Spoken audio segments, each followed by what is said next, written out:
Welcome to the Dr. April Jasper Show, relevant conversations for business owners of today. Hi, everyone. Welcome to the Dr. April Jasper Show. I am here with one of my good friends from long, long ago, Ted. That's how long, that's how old we are. But this is Dr. Ted McElroy, and he is in Tifton, Georgia. Right. That's where his practice is. And so, Ted, I want you to tell everybody about yourself because your version is going to be much more fun than mine. I don't know. I think you know a lot of colorful stories. Okay. But yeah, I mean, so should we start like how far back we kind of got started? Let's do. Gosh, I can't remember what year it was. It was probably in around 2004, 2005, probably. Sounds about right. We had this little thing called the Supper Club. And there was a number of us that were together, and we would just go to everybody's offices and look at it and hang out at everybody's house, and it was so much fun. Getting to watch each other's kids grow up. Yep. And so many things that I learned. I actually told a story today about something that I learned from you. Oh, I want to hear it. Or yesterday. So this guy was talking about how he dealt with copays. And I go, let me tell you the story. I said, did you go listen to April Jasper today? And he goes, yeah, I did. I said, so I learned this from April. She had gone to a spa. I think you had gotten a gift from your team to go to this spa. And when you checked in, they said, well, Dr. Jasper, we've got all these different things that you've already been scheduled for. And you might want to do some more things. But just to make sure, we're going to go ahead and get your credit card here at the beginning so you don't have to worry about that at the end. That's exactly how it happened. What a memory. And you said, I can't believe we're not doing this in our offices. Yep. And it took me 2 or 3 years to start doing that in my office. I didn't even know that. Yeah. So you collecting We've been doing it for years. I mean, and it's never an issue. Nobody ever questions it. Yep. Occasionally somebody will go, I only brought one check. Right. Okay, no problem. We'll take care of it at the end. It's just not an issue. But and now every doctor does it. Right. Every doctor, every medical provider that I know. I don't go anywhere and they don't do that. Yeah. It was all you. I love going to a spa. But it was all us because we got together and we shared ideas to help each other to really come up with new strategies to do better in our practice. Right. I love it. And it wasn't anything that was earth-shattering or groundbreaking. It was pretty much common knowledge. It was just a matter of applying that common knowledge and making it into something that would be worthwhile in your business. Yeah. Has your practice grown since when we were together? Oh, yeah. I mean, I would say probably it's grown more in the last 5 years than it did in the first 28. Yeah. And I can say that anywhere along the way at a 5-year span. Yes. Just because of the things you learn and you apply and you get a good team behind you that helps you implement those kind of things. It just makes it so much easier. You see exponential growth. And I think it's amazing to see how the strategies you put in place make a difference. But don't you think confidence has a lot to do with it too? You're certainly. A different person today than you were 20 years ago. I'll give you another example. So my son just graduated from optometry school. He's in that weird time between diploma and licensure. And we got some great advice on how to kind of get past that. Yep. It was just introduce yourself as I'm Dr. Hank. That's the way he's referring to himself. And I'm going to do your exam today, and I'm still in the point of waiting for my license to finalize. And at the end, Dr. Ted's going to come in and finalize everything up. And this one lady kind of pushed the buttons on him. She said, so you're not a doctor? And he goes, no, I'm a doctor. And she goes, but I don't understand. He says, well, there's this period of time between where there's just not a license yet. And he goes, she said, do you have to have malpractice insurance? Oh my gosh. And he starts. That has to be hard for a kid. I mean, he's been practicing for 2 weeks and he's getting this. It's like, thanks, Dad. Completely panicked. He comes out and he says, I said, it's probably nothing. Don't worry about it. And sure to find out, she's an attorney and just that kind of person. And it's not that it's a bad thing or a good thing. It's just a thing. Right. But not having that ability to see those kind of things and feeling a little bit unsure. Yep. It makes you feel a little uncomfortable. So, the video I showed today in class was one of the ones I think that we used early on when we talked about how we wanted to really streamline our practice. It was the video of the pit stop for Formula One. Yeah. So to see how they orchestrate that, to have 20 people in the pit that take care of that car and then 2.4 seconds and get it back out on the track is absolutely incredible. Right. And I jokingly said to the group, so does your office look like that? And all I got were a bunch of laughs. Yeah. But that's what we've been striving for. We want to make our practices that efficient, that amazing. I like to say distinctive, but tell me about let's talk about this best moment and maybe one of your worst moments in practice and building your practice. You pick which one you want to go first. It's kind of a little bit of both at the same time for the worst moment. It was years ago, I had this guy who I'd been seeing pretty much since the beginning of the time when I started my private practice. I bought out a doctor in Tifton that was about 8 years older than baseball, and Bob Coleman, great guy, a legacy practice kind of situation. Wow. He'd had this same patient for years and years, and I ended up taking him when I took the practice. He was like a Swiss watch. He would come in every single year without fail, and suddenly, for whatever reason, he ends up like missing 6 months or something like that. Comes in to get his glasses fixed because they were broken, screw was out of the temple or something. And how long's it been since I've had an eye exam? Oh, it was a year and a half. Oh my gosh, a year and a half ago. I need to get in. So he comes in, and for whatever reason, we were having a little issue with running behind or something. I can't remember. So I went out and grabbed him, brought him in, did his Optomat. And when I did, I'm looking at the picture and I see something and I go, it's probably there before. No big deal. And I go into the exam room and I always talk about it with him in front of me. And before I can even get my words out of my mouth, the two pictures are there from before and after. Oh, no. And he goes, so what is that? And I go, I'm not 100% sure, but it doesn't look great. Oh, my. What do you think it is? And I know him well, so I wasn't going to pull any punches. I said, if I had to guess, it's probably a metastatic tumor in my eye. Gosh. Yeah. And so I ended up, it was melanoma real early. One of the best things about catching things early, I get him off to the retina specialist. That retina specialist punts and sends him over to another retinal specialist who actually had some oncology training. They did a thermal burn, took care of it. And about 8 years later, he passed away. Oh my gosh. Ted. And I went to the funeral and I saw his wife and I told Deborah, I said, I'm just so sorry. And she goes, no, had you not found that, we would not have had these last 8 years. That's right. Oh my goodness, Ted. And I know that's happened to all of us at some point. But the best thing that happened out of that was immediately when I hear that story, Mark Kapperman, one of our other dear friends. I do love him. I went back and I remembered something that he had said once. He got a letter from this patient saying, oh my gosh, you saved me. And he goes back to his office meeting on Wednesday morning or whatever day they did it. He reads the letter and he says, Janice, because you made this appointment, you kept this person from dying. And because you, Bob, took this amazing image, I could see what I needed to see, and you saved his life. And so what he did was he made sure that everybody there knew they had a part in saving that patient's life. Oh, that's so good.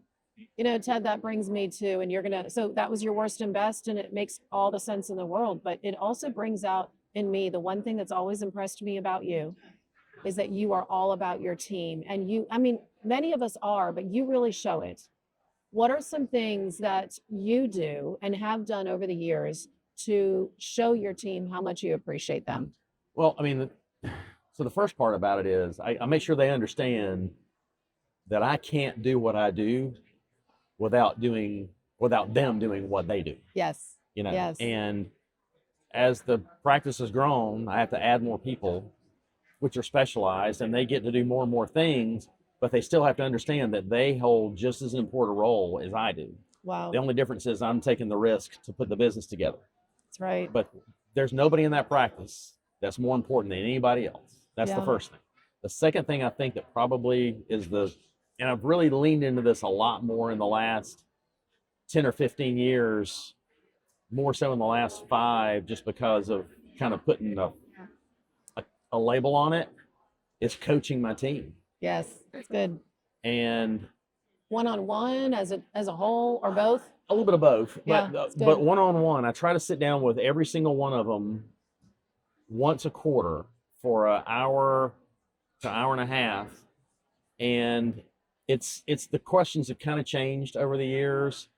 I've really embraced a lot of something. There's a book called The Coaching Habit by Michael Bungay Stanier, and he talks about these questions that you have, and part of it is approaching everything with the fact that you don't have all the answers. In fact, Yeah.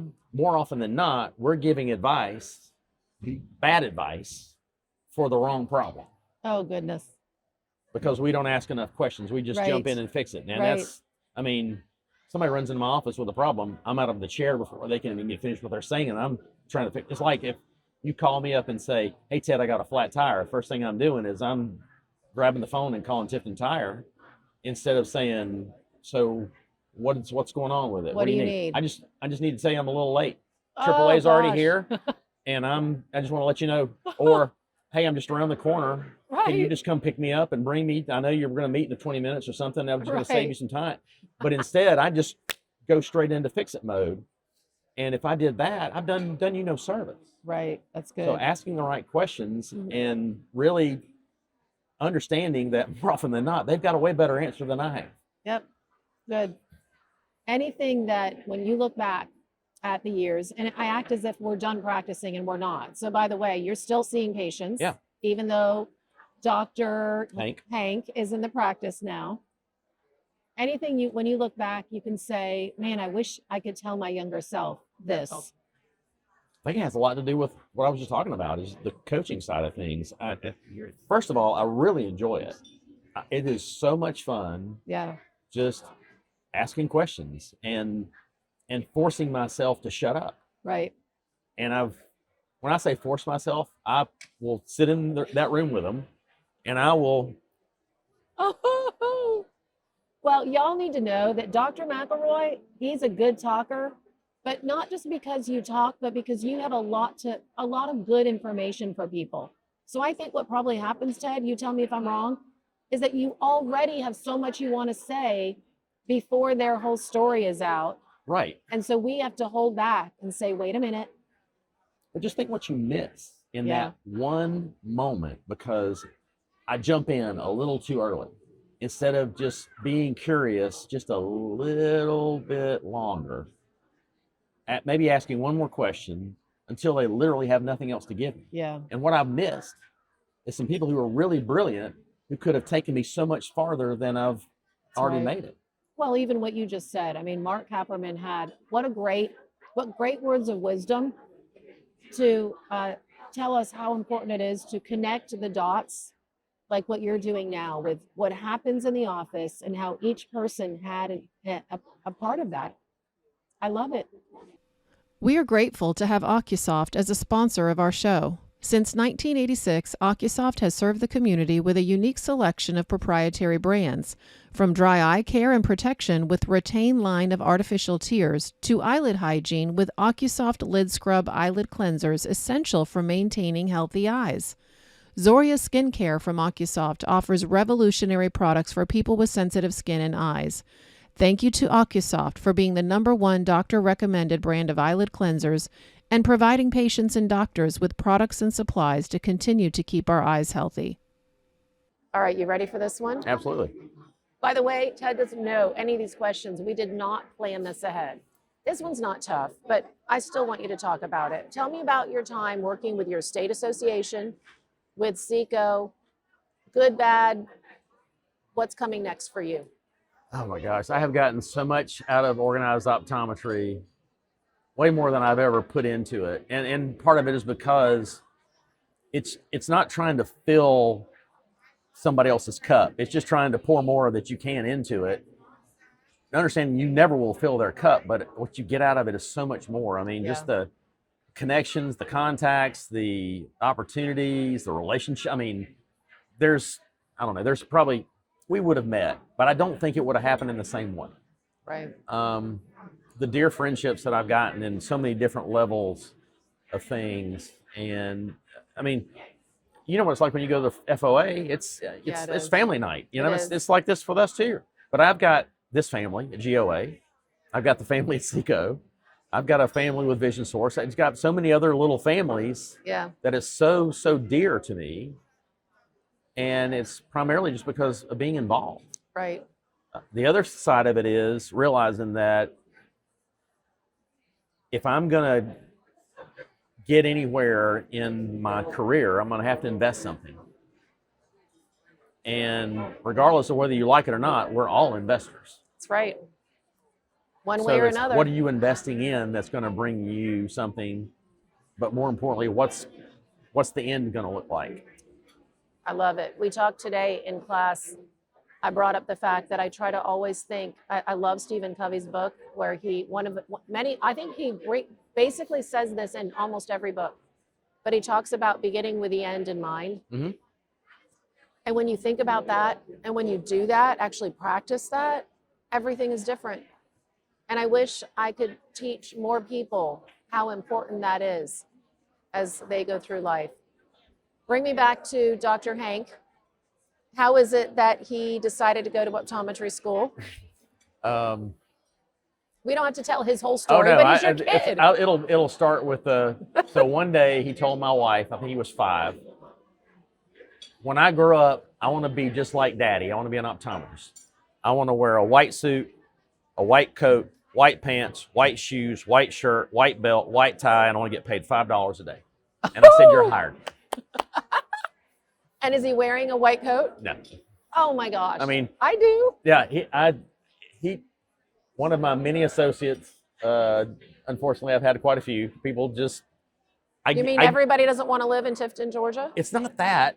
Yes and no. Part of it is I get some really incredible associates that are very, very good, and they want to start their own business. That's good. That is a good thing, Ted. Yeah, I know it is, but it's still painful.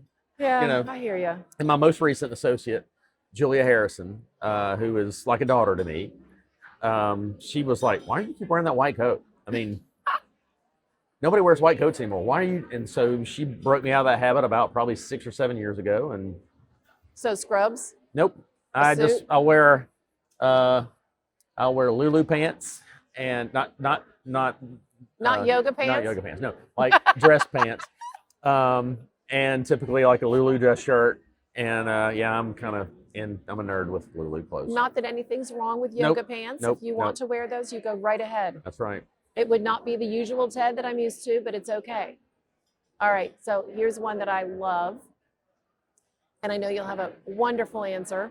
What would you tell other kids, I call them kids because they're so much younger than me, when they think about optometry school? I mean, Dr. Hank obviously wanted to follow in Dad's footsteps, but there's other young people out there that are saying, what should I do with my life? This is a great profession. It is, I think of all, and it's not fair to say this, but it's because that's all I know. But I think of when you look at healthcare, this is one of the biggest professions where relationships are so, so important and incredible, and they're built. And I think it's got a lot to do with the way we're all educated when we're going through school, and the amount of time that we're told. And we all know they don't want to spend nearly as much time with us as we think they do. But the fact that we're really, literally curious about who they are, not about what's going wrong with them. I think that's different about this profession, perhaps, than a lot. I think that the fact that I can pretty much set my own hours for the most part. I mean, I can't not work. Yeah. But I can, it's a pretty good job. I mean, I got, Ron Powell told the story one time. He said, I didn't know what I was going to do in my life. I was trying to figure it out, and I was in high school, and I walked downstairs one day and saw my dad. You know, he was sitting with a cup of coffee. It was still 8 o'clock. He was in his robe. Wow. And I thought, all my other friends of kids, parents have already gone to work, and Dad's still sitting there with a cup of coffee. That was a pretty good gig. Exactly. And, it's not that it's not important that we're there doing something, but I think we do get to set our own life. And there aren't a whole lot of professions that can do that sort of thing for us. Right. There's a few people out there, I don't know, the numbers I think are much higher than people like to think that they are, that are experiencing something the world has termed burnout. They're frustrated, sad, struggling. maybe we've experienced that at one time. I don't know if you ever did, but what would you tell those doctors, many of whom are your friends, to help them through this period of time? Are you burned out or are you just bored? Ah, that's a good question.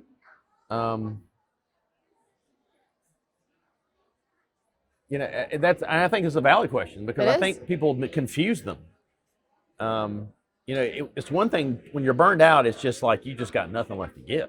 Yeah. I think when you're bored, you just can't figure out what else you want to do next.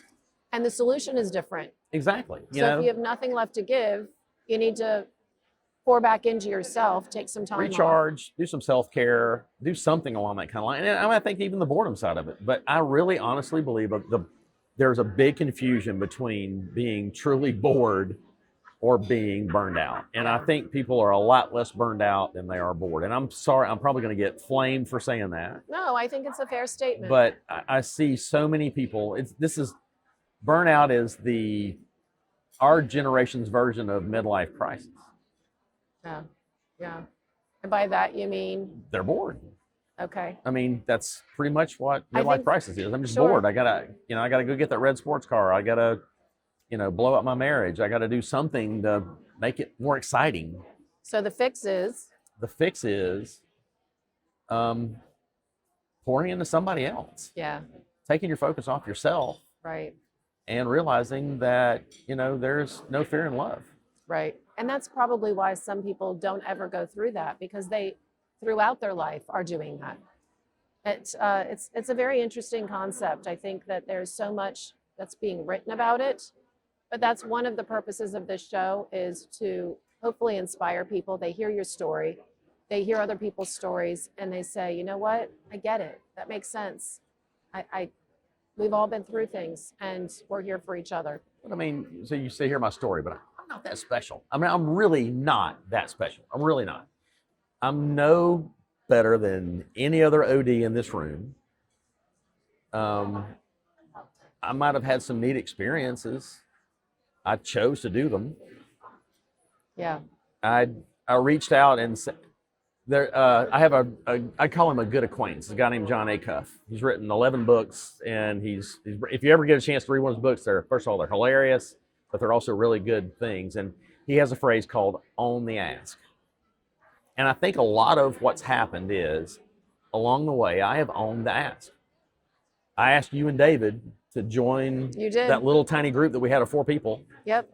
And that grew into something. I, said somewhere along the way, hey, who's doing that role? Can I do that? Yep. It wasn't that I did anything different. I just said, can I, or would you? And somebody said yes. Yeah, that's good. All right, your last and final words to all of our listeners.